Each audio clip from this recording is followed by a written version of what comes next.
इस लड़की ने बाथरूम में एक बच्चे को जन्म दिया, लेकिन उसके पास उसे पालने के बिल्कुल भी पैसे नहीं थे। उसके पास कोई ऑप्शन नहीं था, इसलिए उसने बच्चे को प्रेसिडेंट के घर के दरवाजे पर छोड़ दिया। दूसरी तरफ प्रेसिडेंट के दादाजी हर दिन दुआ कर रहे थे कि उनका पोता जल्दी शादी करे और उसके बच्चे हों। तभी एक नौकर ने आकर बताया कि दरवाजे पर एक बेबी मिला है। दादाजी खुशी से पागल हो गए और जिद करने लगे कि प्रेसिडेंट उस बच्चे की रिस्पॉन्सिबिलिटी ले। तभी प्रेसिडेंट को अचानक एक लड़की याद आई जिसे उसने पहले प्रोटेक्ट किया था, लेकिन बाद में किसी साजिश में फंसकर उसके साथ एक अनजानी सिचुएशन हो गई थी। अगले दिन डीएनए टेस्ट के रिजल्ट आए और पता चला कि बेबी उसी का बच्चा है। प्रेसिडेंट ने तुरंत मां को ढूंढने का ऑर्डर दे दिया। उधर लड़की अपनी मां के लिए एक कब्र खरीदना चाहती थी, लेकिन सबसे सस्ती वाली कब्र भी 80,000 यूरो की थी। होपलेस होकर उसने अपने टीचर से मदद मांगी। टीचर ने उसे एक रिकमेंडेशन लेटर दिया। कोइंसिडेंटली जिस कंपनी में वह अप्लाई कर रही थी वो प्रेसिडेंट की ही कंपनी थी। पहले दिन ही लड़की की मुलाकात प्रेसिडेंट से हुई, लेकिन दोनों एक दूसरे को पहचान नहीं पाए। फिर नर्स ने आकर बताया कि वो अब बेबी को संभाल नहीं सकती क्योंकि बेबी बहुत रोता है और कई नर्सेस पहले ही भाग चुकी हैं। एक सीनियर लेडी जो खुद 2 बच्चों की मां थी ने ट्राई किया, लेकिन वो भी फेल हो गई। फिर प्रेसिडेंट ने खुद बेबी को गोद में लिया। उसी वक्त लड़की आगे आई और बोली कि वो बेबी को संभाल सकती है। बाकी लोग उस पर हंसने लगे कि वो भी नहीं कर पाएगी, लेकिन प्रेसिडेंट को उसका चेहरा थोड़ा फेमिलियर लगा तो उसने उसे चांस दे दिया। जैसे ही लड़की ने बेबी को गोद में लिया, बेबी एकदम चुप हो गया, जिससे सब शॉक्ड हो गए। प्रेसिडेंट ने उसी टाइम उसे बेबी की देखभाल के लिए अपनी असिस्टेंट बना लिया। लड़की बहुत खुश हो गई। इसी वक्त एक अमीर फैमिली की लड़की जो प्रेसिडेंट से प्यार करती थी ऑफिस में आ गई। ये देखकर वो जवान लड़की चुपचाप वहां से हट गई। वो हैरिस बोली कि वो बेबी की मां बनने को तैयार है, लेकिन प्रेसिडेंट ने साफ मना कर दिया और कहा कि वो अब भी बेबी की असली मां को ढूंढ रहा है। जलन से पागल होकर हैरिस ने कसम खाई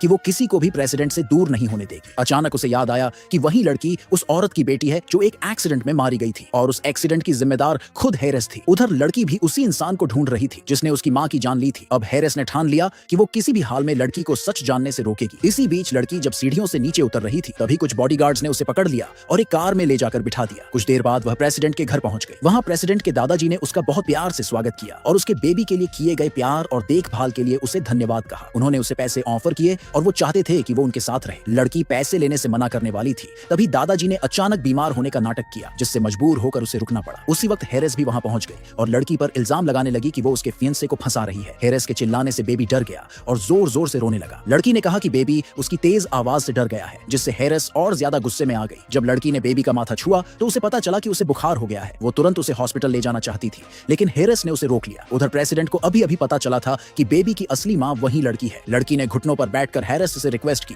कि उसे बेबी को हॉस्पिटल ले जाने दे, लेकिन हैरिस ने जबरदस्ती बच्चे को उसके हाथ से छीन लिया और उसे जाने नहीं दिया। लड़की पूरी तरह से हेल्पलेस फील कर रही थी। तभी प्रेसिडेंट वहां आ गया।